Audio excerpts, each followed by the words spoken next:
தலைப்பு செய்திகள். மத்திய மாகாண பாடசாலைகள் மீண்டும் மூடப்பட்டன.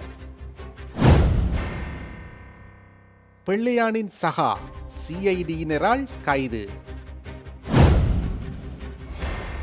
நாமலுக்கு எதிரான கிறிஸ் வழக்கு ஒத்திவைப்பு.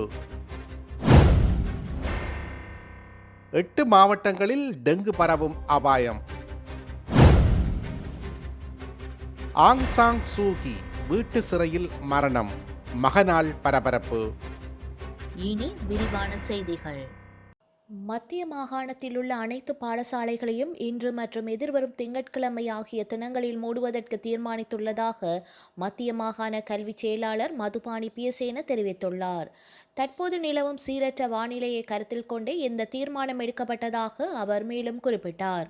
குற்ற விசாரணை பிரிவினரால் தேடப்பட்டு வந்த நிலையில் குவைத் நாட்டிற்கு தப்பிச் சென்று தலைமறைவாக இருந்த பிள்ளையானின் சகாவான அஜித் என அழைக்கப்படும் கிருஷ்ணபிள்ளை சுமன் நாட்டிற்கு திரும்பிய 4 நாட்களின் பின்னர் கைது செய்யப்பட்டுள்ளார். மட்டக்களப்பு கொண்டையன்கேணியில் உள்ள அவரது வீட்டில் வைத்து புதன்கிழமை காலை கொழும்பிலிருந்து சென்ற குற்ற விசாரணை பிரிவு போலீசாரால் அவர் கைது செய்யப்பட்டதாக போலீஸ் உயர் அதிகாரி ஒருவர் தெரிவித்துள்ளார். கிழக்கு பல்கலைக்கழகத்தின் முன்னாள் உபவேந்தர் பேராசிரியர் சுப்பிரமணியம் ரவீந்திரநாத் 2006ஆம் ஆண்டு டிசம்பர் மாதம் 15ஆம் தேதி கடத்தப்பட்டு காணாமல் போன சம்பவம் தொடர்பில் மேற்கொள்ளப்பட்ட விசாரணைகளின் அடிப்படையில் தமிழ் மக்கள் விடுதலை புலிகள் கட்சிகளின் தலைவர் மற்றும் முன்னாள் ராஜாங்க அமைச்சர் சந்திரகாந்தன் கடந்த ஏப்ரல் மாதம் 8ஆம் தேதி மட்டக்களப்பில் உள்ள அவரது அலுவலகத்தில் வைத்து குற்றப்புலனாய்வு போலீசாரால் கைது செய்யப்பட்டிருந்தார். பயங்கரவாத தடை சட்டத்தின் கீழ் தடுத்து வைக்கப்பட்டுள்ள பிள்ளையானிடம் மேற்கொள்ளப்பட்ட விசாரணைகளின் தொடர்ச்சியாக அவரது கட்சியை சேர்ந்தவர்கள் மற்றும் சகாக்கள் பலர் கைது செய்யப்பட்டு விசாரணைக்கு உட்படுத்தப்பட்டு வருகின்றனர். அந்த விசாரணைகளின் அடிப்படையில் தேடப்பட்டு வந்த அஜித் என அழைக்கப்படும் கிருஷ்ணபிள்ளை சுமன் குவைத் நாட்டில் தலைமறைவாக இருந்துவிட்டு அண்மையில் நாடு திரும்பிய நிலையில் சம்பவ தினமான புதன்கிழமை காலை அவரது இல்லத்தில் வைத்து கைது செய்யப்பட்டு மேலதிக விசாரணைகளுக்காக அழைத்து செல்லப்பட்டுள்ளதாக தெரிவிக்கப்படுகிறது. கிரிஷ் பரிவர்த்தனை தொடர்பில் பாராளுமன்ற உறுப்பினர் நாமல் ராஜபக்ஷவுக்கு எதிராக தாக்கல் செய்யப்பட்டுள்ள வழக்கை எதிர்வரும் பிப்ரவரி மாதம் 16ஆம் தேதி மீண்டும் விசாரணைக்கு அழைக்குமாறு கொழும்பு மேல் நீதிமன்றம் உத்தரவிட்டுள்ளது. இவ்வழக்கு நேற்று கொழும்பு மேல் நீதிமன்ற நீதிபதி நதி அபர்ணா சுவதுருகொட முன்னிலையில் விசாரணைக்கு எடுத்துக் கொள்ளப்பட்டது. இதன்போது சட்டமா அதிபரால் வழக்கு தொடர்பான சில ஆவணங்கள் பிரதிவாதி தரப்பு சட்டத்தரணிகளுக்கு வழங்கப்பட்டன. முன்வைக்கப்பட்ட விடயங்களை பரிசீலித்த நீதிபதி இவ்வழக்கை மீண்டும் பிப்ரவரி மாதம் 16ஆம் தேதி அழைக்குமாறு உத்தரவிட்டார். இந்நாட்டு ரக்பி விளையாட்டை மேம்படுத்துவதாக கூறி இந்தியாவின் கிரிஷ் நிறுவனத்திடமிருந்து 70 மில்லியன் ரூபாய் பணத்தை பெற்று குற்றவியல் நம்பிக்கை மோசடி செய்ததாக குற்றம் சுமத்தி சட்டமா அதிபரால் பாராளுமன்ற உறுப்பினர் நாமல் ராஜபக்ஷவுக்கு எதிராக இவ்வழக்கு தாக்கல் செய்யப்பட்டிருந்தது. கடந்த நல்லாட்சி அரசாங்க காலத்தில் ஊழலுக்கு எதிரான குரல் அமைப்பின் ஏற்பாட்டாளராக இருந்த தற்போதைய அமைச்சர் வசந்த சமரசிங்கவினால் செய்யப்பட்ட முறைப்பாட்டிற்கு அமைய போலீஸ் நிதி குற்ற விசாரணை பிரிவினரால் விசாரணைகள் மேற்கொள்ளப்பட்டு கோப்புகள் சட்டமா அதிபரிடம் சமர்ப்பிக்கப்பட்டிருந்தன.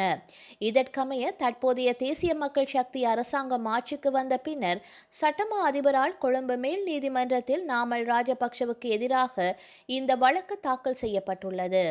நாட்டில் 8 மாவட்டங்களில் மீண்டும் டெங்கு நோய் பரவும் அபாயம் அதிகமாக இருப்பதாக சுகாதார அதிகாரிகள் எச்சரிக்கை விடுத்துள்ளனர்.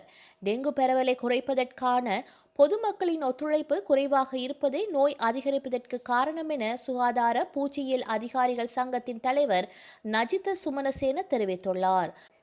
பல மாவட்டங்களில் நடத்தப்பட்ட ஆய்வுகளில் டெங்குவை உருவாக்கும் நுளம்பு குடும்பங்களின் பரவல் அதிகரித்திருப்பது உறுதி செய்யப்பட்டுள்ளது.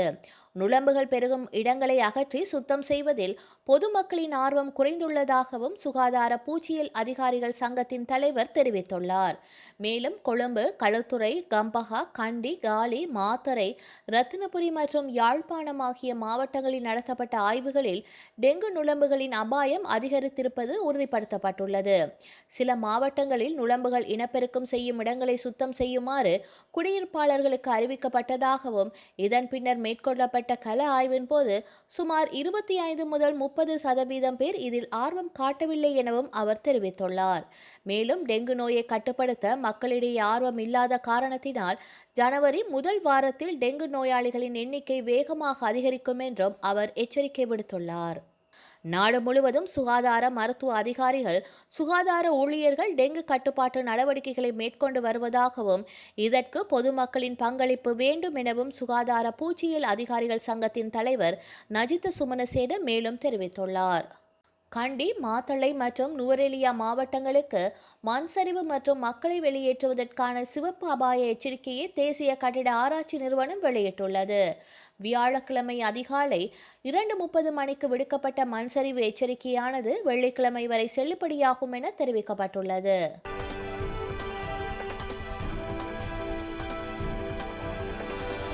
ஆங் சாங் சூகி கைது செய்யப்பட்டு வீட்டுச் சிறையில் கடந்த 5 ஆண்டுகளாக அடைக்கப்பட்டுள்ளார். தற்போது இவருடைய மகன் கிம் அரிஸ் தனது தாயான ஆங் சாங் சூகியை சந்திக்க மறுக்கப்படுவதாகவும் வீட்டுச் சிறையிலேயே அவர் இறந்துவிட்டதாக புகார் தெரிவித்துள்ளார். ஆங் சாங் சூகி என்பவர் மியன்மாரை சேர்ந்தவர். இவருக்கு வயது 80 ஆகும். அந்நாட்டின் இராணுவ ஆட்சிக்கு எதிராக போராடிய தலைவர் ஆவார். இதற்காக 1991ஆம் ஆண்டு அமைதிக்கான நோபல் பரிசை பெற்றார்.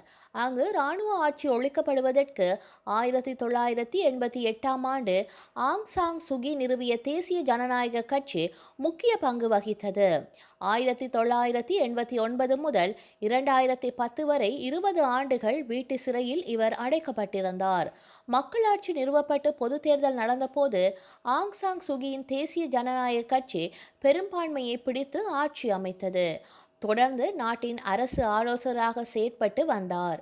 2021ஆம் ஆண்டு மியன்மாரில் மீண்டும் புரட்சி வெடித்த போது இராணுவ ஆட்சி அமைக்கப்பட்டது.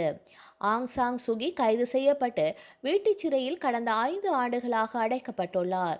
தற்போது இவருடைய மகன் கிம் அரிஸ் தனது தாயான ஆங் சாங் சூகியை சந்திக்க மறுக்கப்படுவதாகவும் வீட்டுச் சிறையிலேயே அவர் இறந்துவிட்டதாக புகார் தெரிவித்துள்ளார். இதனை மியன்மாரின் இராணுவ அரசாங்கம் மறுத்துள்ளது. அவர் நலமுடன் இருப்பதாகவும் தெரிவித்துள்ளது. இருப்பினும் அவருடைய தற்போதைய புகைப்படமோ வீடியோவோ வெளியிட்டு ஆதாரத்தை வழங்கவில்லை. இதனால் அவர் வீட்டுச் சிறையிலேயே உயிரிழந்திருக்கலாம் என சந்தேகிக்கப்படுகின்றது. வங்கதேச தலைநகர் டாக்காவில் உள்ள இந்திய விசா விண்ணப்ப மையம் பாதுகாப்பு காரணங்களுக்காக தற்காலிகமாக மூடப்படுவதாக அறிவிக்கப்பட்டுள்ளது. டாக்காவில் உள்ள ஜமுனா பிக்சர் பார்க் வளாகத்தில் இயங்கி வரும் இந்திய விசா விண்ணப்ப மையம் புதன்கிழமை மதியம் 2 மணி முதல் தற்காலிகமாக மூடப்பட்டது. வங்கதேசத்தில் உள்ள சில கிளர்ச்சியாளர்கள் இந்திய தூதரகத்தை நோக்கி பேரணி நடத்த முயன்றதாலும் அந்நாட்டின் சில தலைவர்கள் பொதுவெளியில் இந்தியாவுக்கு எதிரான கருத்துக்களை பேசி வருவதாலும் இந்த முன்னெச்சரிக்கை நடவடிக்கை எடுக்கப்பட்டுள்ளது. மேலும் வங்கதேசத்தில் உள்ள இந்திய தூதரக பணியாளர்களுக்கு உரிய பாதுகாப்பை வழங்க வேண்டும் என்று அந்நாட்டு இடைக்கால அரசிடம் இந்தியா வலியுறுத்தியுள்ளது. இது தொடர்பாக வங்கதேச உயர் ஆணையாளருக்கு இந்தியா வெளியுறவு அமைச்சகம் சம்மன் அனுப்பி தனது கவலையை தெரிவித்துள்ளது. இந்தியாவுக்கும் வங்க மக்களுக்கும் இடையிலான வரலாற்று சிறப்புமிக்க நட்புறவை வலுப்படுத்தவே இந்தியா முன்னுரிமை அளிக்கும் என்றும் இந்திய வெளியுறவு அமைச்சகம் குறிப்பிட்டுள்ளது.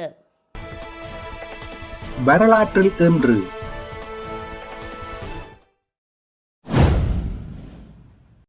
1877 யாழ்ப்பாணம் நெடுந்தீவில் வாந்திபேதி மற்றும் சின்னம்மை நோய் பரவியதில் பலர் இறந்தனர்.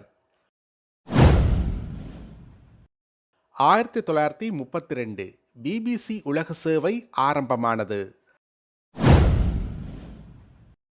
1983 உலகக்கோப்பை காற்பந்து போட்டியில் வழங்கப்படும் பரிசுக்கிண்ணம் பிரேசிலில் அந்நாட்டு காற்பந்தாட்ட அமைப்பின் தலைமையகத்தில் வைத்து திருடப்பட்டது.